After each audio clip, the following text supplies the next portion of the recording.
इस समिति पर क्यों है। तो कुल मिलाकर वो एक्ट ब्राह्मणों को उस जगह का मालिक घोषित करता है। इसलिए उस एक्ट को खारिज करके संपूर्णता वो बौद्धों के नियंत्रण में उसका मैनेजमेंट जाना चाहिए। और वो हमारी विश्व की धरती है, बोध गया विश्व का प्रेरणा स्थान है। और उसके साथ ब्राह्मणाइजेशन करना, ब्राह्मणीकरण करना तो हम कैसे मंजूर करेंगे। वहां शिवलिंग स्थापित किए, कैसे मंजूर करेंगे। बुद्ध की 5 प्रतिमाओं को वो 5 पांडव कह रहे, प्रज्ञा देवी को द्रौपदी कह रहे। तो 5 पांडव की एक पत्नी नैतिक है या नैतिक है। वो तो माइथोलॉजिकल बातें हैं, मगर जो माइथोलॉजिकल बातें हैं वो ऐसी कहानी को वहां जोड़ रहे हैं कि 5 पतियों की एक पत्नी। कितना घृणित अभियान है ये। वहां के जो बीटीएमसी जो कमिटी है, बोध गया टेम्पल मैनेजमेंट कमिटी, उसके जो कर्मचारी है मिश्रा, दुबे, खुले तौर पर वह घंटा बजाते, खुले तौर पर वह ब्राह्मणवाद का प्रचार करते हैं। और वहां का जो गवर्नर था आर्लेकर, गोवा का चित्पावन ब्राह्मण, उसने वहां जाकर कहा कि यीशु मंदिर है। तो आज तक जो चुपके चुपके हो रहा था वो ओपनली बाहर आ रहा है। तो इसलिए हमें ओपनली बाहर आना पड़ रहा है। तो अब इस आंदोलन की जो भूमिका हम देख रहे हैं, तकरीबन 40 दिन बीत चुके हैं, तमाम बौद्ध भिक्षु आंदोलित है। पास में आंदोलन था प्रांगण में, अब वो 2 किलोमीटर दूर जा चुका है। उनकी ये मंशा थी कि आंदोलन खत्म कर दिया जाए और हमारी मंशा थी कि आंदोलन जारी रहे। तो भले हम 2 किलोमीटर दूर गए, मगर वहां का मैनेजमेंट डर चुका है, वहां का सीएम डर चुका है। आपने जिक्र किया मोदी जी क्यों आए अचानक यहाँ। आठवले जी गए वहां एक ही समय। रामदास आठवले बीजेपी के बहुत करीबी है, तो वहां आंदोलन स्थल पर गए। बाद में मीडिया वालों ने नरेंद्र मोदी दीक्षा भूमि विजिट करेंगे ये छापा। अभी मैं एक वीडियो देख रहा था, वो तो हेडगेवार स्मारक पर गए, अभी भागवत के साथ गुप्त मीटिंग की। तो वो अलग इरादे से आए थे, मगर दीक्षा भूमि का उन्होंने जिक्र क्यों किया। और मोहन भागवत भी नागपुर में है। मोहन भागवत तो अलग अलग विषय पर बातें करते रहते हैं। तो बौद्ध के जो धर्म स्थल है बोध गया, वो क्यों नहीं छोड़ना चाहते, उस पर क्यों नहीं बयान दे रहे, मोदी को वहां क्यों भेज रहे हैं। तो हमने जो 6 अप्रैल का कार्यक्रम डिजाइन किया है, ये उसी का डर है। लगातार आप इस बात को कहते हुए नजर आते हैं कि ब्राह्मणों के जरिए जिस तरीके से महाबोधि महाविहार में कब्जा किया गया, या फिर बौद्धों के पैसों से, बौद्धों के धन से ब्राह्मण अपना पेट पाल रहे हैं, ये बात आप लगातार कह रहे हैं महाबोधि महाविहार में। बिहार का गया जिले का कलेक्टर थे,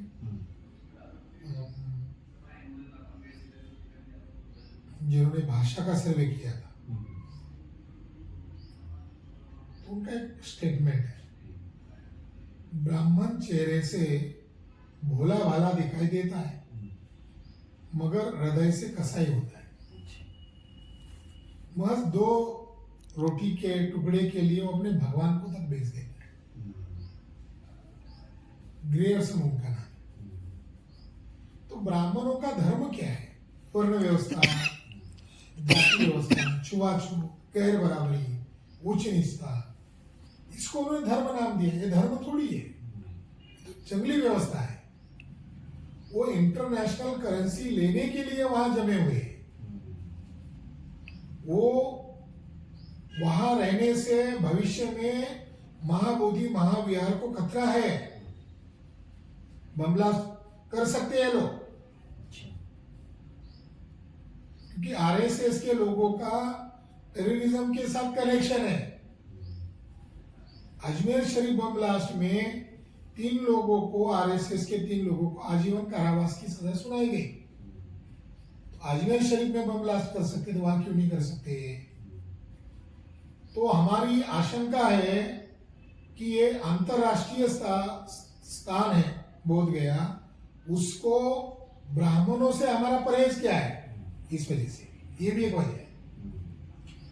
तो अभी हम पूरा आंदोलन जिस तरीके से देख रहे हैं, इतिहास के पन्नों को जब हम पलटते हैं तो ये देखते हैं कि मित्र शुंग के जरिए जिस तरीके से जो कत्लेआम चीजें हुई, आज वर्तमान में चीजें तो बदलती हुई नजर आ रही है, वो उस तरीके की चीजें नहीं। अभी महाराष्ट्र गवर्नमेंट ने एक अध्यादेश निकाला है, विज्ञापन, जिसमें ये कहा गया है कि सरकार के खिलाफ कोई नेता, कोई संगठन, कोई संस्था सरकार और सरकार की नीतियों के खिलाफ अगर कोई बोलेगा तो उनके ऊपर बहुत बड़ी एक्शन होगी। तो पुष्यमित्र शुंग जो है फिजिकल काट रहा था, ये भी तो फिजिकल काट रहे हैं, ये भी तो संवैधानिक अधिकारों को नकार कर काट रहे हैं। कामरा का क्या है? कामरा ने क्या किया? जो बातें मीडिया में आई, अखबारों में आई, वही बातें उसने काव्य में कही। उसके फंडामेंटल राइट को नकारा जा रहा है। डेली रेपिंग हो रहा है, डेली मर्डर हो रहा है। महाराष्ट्र का उदाहरण देखिए, अलग अलग जातियों को आपस में भिड़ा दिया। वंजारी को मराठा के साथ भिड़ा दिया, अब मराठों को धनगरों के साथ भिड़ा दिया। 200 साल हुए थे भीमा कोरेगांव के इतिहास को, भिड़े मोटे ने फसाद करवाया। चुनाव के पहले आयोग सबमिट हो जाना चाहिए था और देवेंद्र फडणवीस को चुनाव लड़ने के लिए पाबंदी लगानी चाहिए थी, उसी के जरिए से हुआ। अब दोबारा वही आ गया, अभी तक आयोग का काम खत्म नहीं हुआ है। जिसने ये फसाद करवाया उसकी इंक्वायरी नहीं हो रही है, भिड़े गोटी। उनको तो क्लीन चिट मिल गई। तो कैसे कहा जा सकता है कि ये पुष्यमित्र शुंग की विचारधारा को ओपनली नहीं मान रहा है? अभी स्वामी आनंद स्वरूप वो कह रहा है कि भिक्षुओं को मारो, वहां जो आंदोलन कर रहे हैं वहां भिक्षुओं को मारो, हम ब्राह्मण पुष्यमित्र शुंग की औलाद है। तो ये भागवत, ये आनंद स्वरूप, गडकरी, फडणवीस, ये शुंग की ही विचारधारा पर काम कर रहे हैं। हमें अशोक, बुद्ध, अंबेडकर की विचारधारा पर काम करना होगा। उनमें कोई परिवर्तन नहीं हुआ है। हमें हमारी विचारधारा को आधार बनाकर काम करना होगा। बाबा साहब अंबेडकर कहते थे कि ब्राह्मणों में एक भी वॉलंटियर नहीं पैदा हुआ, एक भी क्रांतिकारी पैदा नहीं हुआ।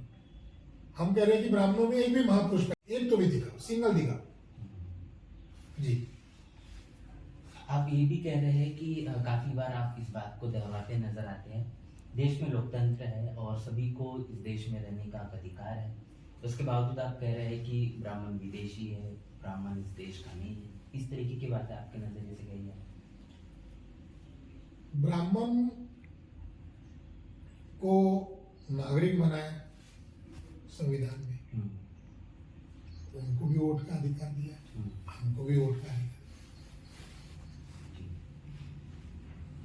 कांशीराम जी का उदय हुआ, तो कांशीराम जी 1585 की बात करते हैं। तो कांशीराम जी के ऊपर भी आरोप लगता था कि आप मनुवादियों को या ब्राह्मणों को माइनस करके क्यों लड़ाई लड़ रहे हैं। तो कांशीराम जी कह रहे थे कि हमारे पुरखों को जिन लोगों ने शोषित किया, दबाया, शोषण किया, तो वो अपनी पार्टी चलाए, हम अपनी पार्टी चलाएंगे और लोकतंत्र में मेरी जीत पक्की है। ये हमारी आबादी ज्यादा है,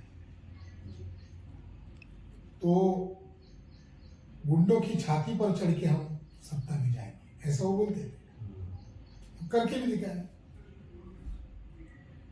तो संविधान में ब्राह्मणों को देश का हुक्मरान बनाने का प्रावधान नहीं है, वो बन भी नहीं सकते। 3.5% वाली ब्राह्मण 5 राष्ट्रीय दल बना चुके हैं, लोकतांत्रिक बातों को आधार बनाकर बना चुके हैं, क्या फसाद को आधार बनाकर बन चुके हैं। 64-65,000 फसाद किए कांग्रेस के कार्यकाल तक, अभी तक 2014 तक। तो ब्राह्मणवाद के खिलाफ हम क्यों है? तो हमारे पुरखों की विचारधारा है कि ब्राह्मण सुधरने वाले नहीं। अब उनको संविधान ने सुधरने का अवसर दिया, तो सुधरने की बजाय वो बिगड़ते नजर आ रहे हैं। कितने बिगड़े गए? एक कुंभ मेला के दरमियान एक पंडित साधु ने तारीख तक डिक्लेयर कर दी कि ये तारीख तक हम भारत का संविधान बदल देंगे। तो क्या संविधान बदलने के लिए ब्राह्मणों को अधिकार दिया जाए? अगर कोई ब्राह्मण हितैषी है तो क्या संविधान बदलने के लिए उनको अधिकार दिया जाए? संविधान जलाए, आरएसएस के लोगों ने जलाया, तो उनको अरेस्ट किया गया। राष्ट्रद्रोह है ना ये?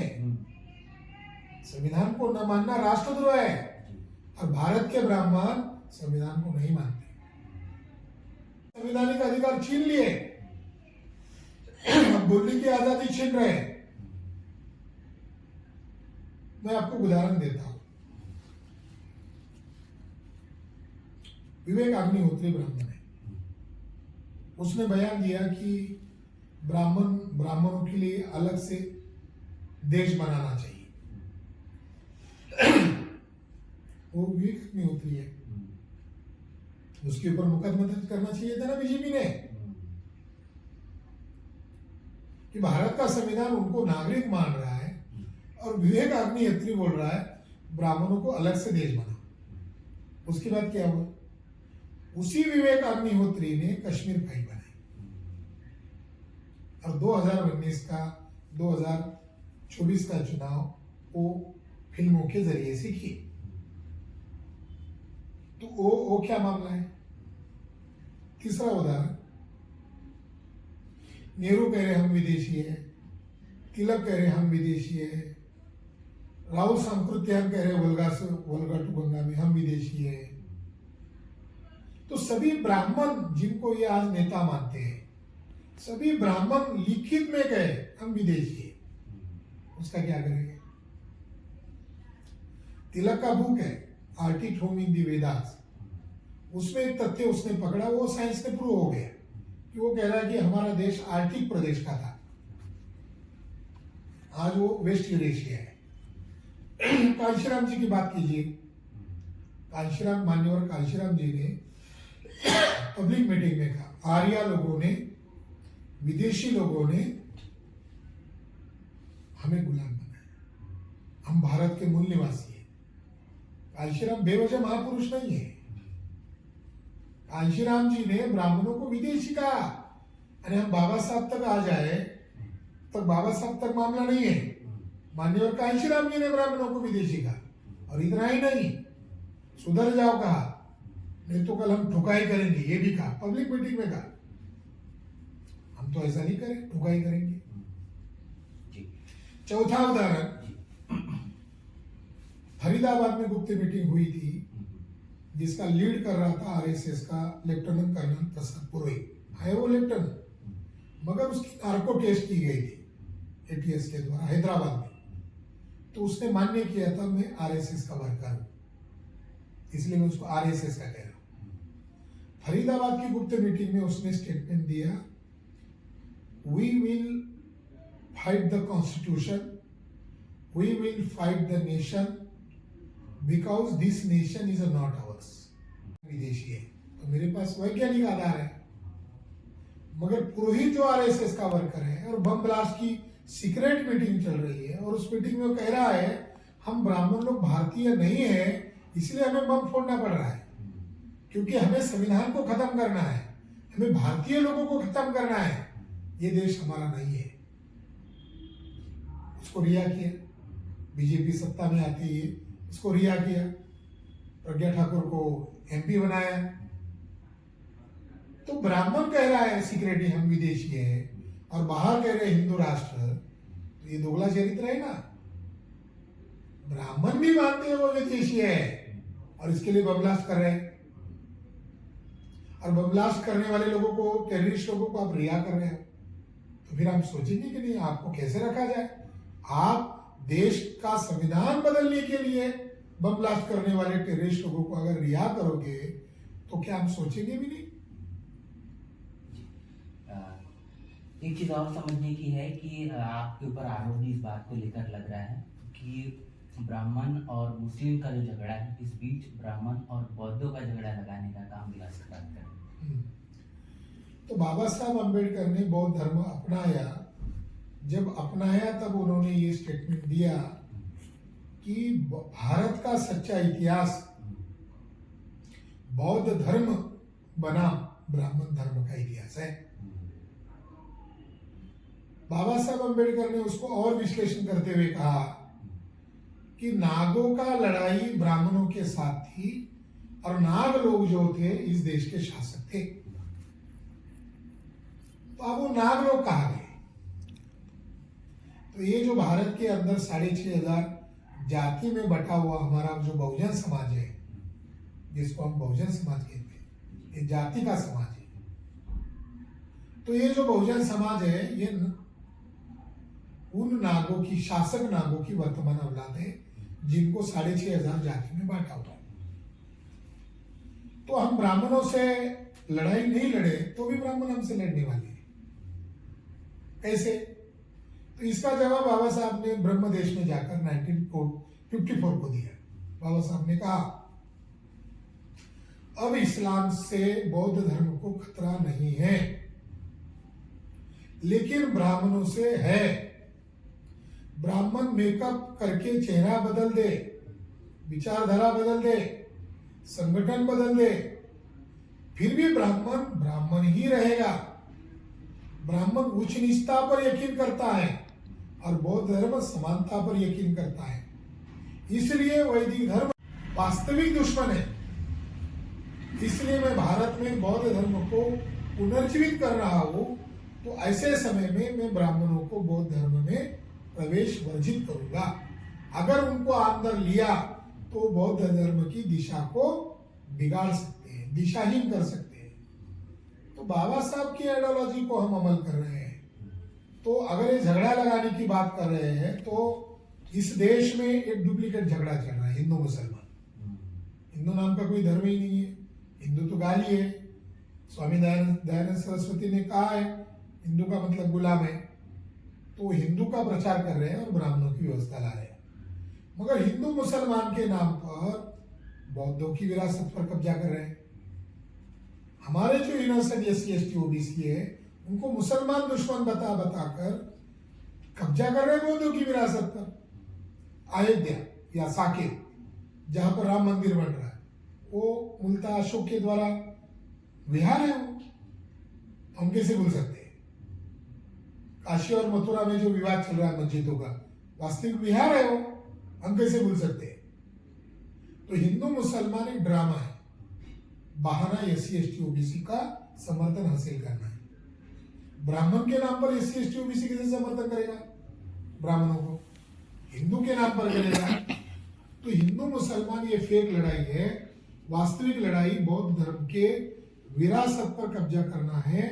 तो सही लड़ाई अगर होनी चाहिए बौद्ध बनाम ब्राह्मण, इससे क्या होगा? इससे 84,000 विहार कहाँ गए? शुरू हो रहा है ना, सवाल आ रहा है कि नहीं आ रहा है? एक विहार तो दिखाई दे रहा है, उसको भी आप हड़पना चाहते हो। तो फिर लोग सवाल कर रहे हैं 84,000 विहार कहाँ गए? RSS और बीजेपी के लोग 18,000 मस्जिदों को स्पॉट करके उसके अंदर मंदिर ढूंढ रहे हैं। तो हमें भी तो 84,000 विहार ढूंढना पड़ेगा ना। गलत कहा है? अशोक और बुद्ध के नाम से भारत की पहचान है, तो गलत कहा है? भारत का सिंबल शेर का सिंबल है, अशोक का सिंबल है। तो हम तो वास्तविक राष्ट्रवादी है। जी, लगातार हमारी चर्चा जो चल रही है, साथ ही साथ एक सवाल भी इसके साथ जुड़ता है कि जिस तरीके से आप अपने बयान बड़ी मुखरता से देते हैं आपने अभी थोड़ी देर पहले कहा कि जो लड़ाई है वो ब्राह्मणों बनाम बौद्ध वाली हो चुकी है, तो देश में जो सांप्रदायिक लहर चल रही है, इस बीच इतनी मुखरता से अपनी बातों को रखना, डर नहीं लगता कहीं आपको कि जिस तरीके से तमाम जो हमले होते हैं इस तरीके के आपके साथ कुछ हो जाए? मेरे साथ अगर ऐसा हो जाए तो इससे बड़ी खुशी मुझे नहीं होगी। हमारे महापुरुषों ने लड़ाई लड़ते लड़ते बहुत सारी कुर्बानी दी, मगर मैं अकेला नहीं। देश भर में फुले शाहू अंबेडकर की विचारधारा को मानने वाले लोग अब इक्का दुक्का नहीं, करोड़ों में। मुझे डर क्यों नहीं लगता? तो हम संविधान के दायरे में रहकर बात कर रहे हैं, और जो बातें मुखरता वाली लग रही है उसके लिए हमारे पास तथ्य है, उसके लिए हमारे पास सबूत है। मैं राजस्थान गया था 2 साल पहले। वहां मैंने क्षत्रियों के बीच में एक बयान दिया था कि चाणक्य काल्पनिक है, परशुराम काल्पनिक है, और गोविंद चंद्र गढ़वाल का खानदान का जो राजा था, जिसको ये ब्राह्मण गद्दार कहते, जयचंद गद्दार। तो मैंने 2 बयान दिया था कि जयचंद बौद्ध राजा था, इसलिए ब्राह्मण उसके खिलाफ गद्दार का सर्टिफिकेट बांटते, और चाणक्य और परशुराम काल्पनिक हैं। मेरी बात को जो नकारेगा उसको 1 करोड़ का चाणक्य के लिए, 1 करोड़ का परशुराम के लिए और 1 करोड़ का जयचंद के लिए, ऐसे 3 करोड़ का इनाम घोषित करेंगे। कर दिया। ब्राह्मणों को बहुत गुस्सा है, तो उन्होंने पुलिस थाने में जाकर मेरे खिलाफ एफआईआर दर्ज की। मुझे उधर से खबर आई कि सर एफआईआर दर्ज हो गई। तो मैंने कहा खुशी की बात है, मिठाई बांटो, कोर्ट में तो मुझे बताने का अवसर मिलेगा। फिर मैं पूछा मेरे वकील को, अरे तारीख नहीं लग रही, तारीख का क्या हुआ, मुझे आना है। उन्होंने कह दिया वो ब्राह्मण ने जिसने आपके खिलाफ एफआईआर दर्ज किया था उसने समझौता करके वो केस विड्रॉ कर दिया है। अरे मेरे से पूछे बगैर कर दिया, मेरे ऊपर अन्याय कर दिया ब्राह्मणों ने। मैं बता रहा हूं, हम जो बातें कर रहे हैं तथ्य के आधार पर कर रहे हैं, सबूत के आधार पर कर रहे हैं, और आज तक चला उनका ये पाखंड। हमारे अज्ञानी लोगों को ध्यान में रखकर कुछ भी बोल दिया तो चलेगा, मगर हम समय समय पर उनको मुंह तोड़ जवाब देंगे। 6 अप्रैल को नागपुर के बेजन बाग में एक बड़ा कार्यक्रम का आयोजन किया गया है। काफी सारे लोग वहां पर आ रहे हैं और सोशल मीडिया पर इसके ऊपर लगातार चर्चा भी जारी है। क्या कुछ कहना चाहेंगे 6 अप्रैल को? 6 अप्रैल को हमारा एक बड़ा कार्यक्रम है बेजन बाग ग्राउंड में, मेरी अध्यक्षता में होने वाला है, जिसमें कई सारे सम्मानित भिक्षुगण हैं, नेता है, सामाजिक कार्यकर्ता है। ये बैनर किसी संगठन का नहीं है, विभिन्न ऑर्गेनाइजेशन को इकट्ठा करके ऑर्गेनाइज किए हैं। इसका नाम ही रखा है महाबोधि महाविहार मुक्ति आंदोलन संघर्ष समिति, क्योंकि चलाना पड़ेगा, सबको इकट्ठा करने का जिम्मेदारी मैंने लिया। मुंबई में हो रहा, कल्याण में 5 को और 6 को यहाँ हो रहा है, शाम को 4 से 10 बजे के दरमियान। क्यों रखा? 40 दिन से ज्यादा दिन हो गए, उसका समाधान कब होगा? उसका समाधान भी तो करना होगा। और बुद्धिज्म का आधुनिक भारत में सेंटर है नागपुर। बौद्ध धर्म का मात्र जहां पैदा हुआ यूपी बिहार है, मगर यहाँ आधुनिक भारत में जो सेंटर है, यहाँ हमारे लोगों के बीच में लाकर हमें फैसला करना है। अभी आगे क्या करना है? लोगों ने मोर्चे निकाल लिए, अभी आगे क्या है? लोगों में गुस्सा है और लोकतांत्रिक ढंग से हम इकट्ठा हो रहे हैं और उस दिन हम फैसला करेंगे। अभी मैं फैसला करना क्यों जरूरी, मैं बयान वर्ड टू वर्ड बताना चाहता हूँ। 4-5 दिन पहले महंत का उसके मठ में कॉन्फ्रेंस हुआ, प्रेस मीट। वो महंत का कोठी भी अशोक राजा की महल के ऊपर खड़ी है। मैं 6 तारीख को उसके प्रमाणों के साथ वो बताऊंगा। उसने अपने प्रेस मीट में ये कहा, देखिए, उसको ये कहा पत्रकार ने, उसकी जाति बिरादरी के पत्रकार ने कहा, अगर सरकार इनकी बात को मान लेती है, और बौद्धों के हवाला कर देती है, तब क्या? तो उसने कहा, देखिए, बुद्ध और बोध गया की छवि धूमिल नहीं होगी। पूरे भारतवर्ष के हिंदू समाज को जो भी निर्णय लेना होगा वह निर्णय हिंदू समाज लेगा। आज के प्रेस वार्ता जो कर रहे हैं इसके माध्यम से स्पष्ट करना चाहते हैं कि भगवान बुद्ध के वचनों को और भगवान बुद्ध के सिद्धांतों को अच्छा करने के लिए हिंदू तत्पर है। जिस किसी भी प्लेटफॉर्म पर जाना है और जो करना है वह केवल बोध गया का मठ का विषय नहीं है, बल्कि ये समस्त भारत के हिंदुओं के आस्था का विषय है। कुछ समझ में आ रहा है क्या कह रहा है? जिस किसी प्लेटफॉर्म पर जाना पड़े, यानी वो थर्ड पार्टी को इंगित कर रहा है कि आरएसएस का प्लेटफॉर्म हमारा है। दूसरा, भगवान बुद्ध के वचनों को और विचारों को हिंदू समाज ठीक करेगा। क्या मतलब है? मतलब क्या है? क्या बुद्ध के विचार विकृत हो गए? क्या बुद्ध के विचार अप्रासंगिक हो गए? क्या उसका ठेका ब्राह्मणों ने लिया है? तो ब्राह्मण हिंदू का सहारा ले रहा है। मामला तो हमारा ब्राह्मणों के खिलाफ है, अब हिंदू का सहारा क्यों ले रहा है? तो ये जो शब्दावली है हिंदू की, ये आरएसएस की बोली है और आरएसएस इसके पीछे है। तो इसका जवाब देने के लिए 6 अप्रैल की सभा महत्वपूर्ण है। 6 अप्रैल में आपने कहा कि फैसला लिया जाएगा और ये निर्धारित किया जाएगा कि आगे क्या इस आंदोलन को लेकर भूमिका होगी। अगर 6 अप्रैल के बाद भी आपकी बात नहीं मानी जाती, महाबोधि महाविहार की जो मांगे बौद्धों को मिलना चाहिए, अगर नहीं हो पाता तो आगे क्या पड़ा होगा? 6 अप्रैल को ही बताऊंगा। अच्छा, वो मानना पड़ेगा। ठीक है, धन्यवाद। तो आज हमने एक लंबी चर्चा की है, काफी कुछ समझा है इस महाबोधि महाविहार मुक्ति आंदोलन को लेकर। 6 अप्रैल को एक बड़ा कार्यक्रम नागपुर के बेजन बाग में होने जा रहा है।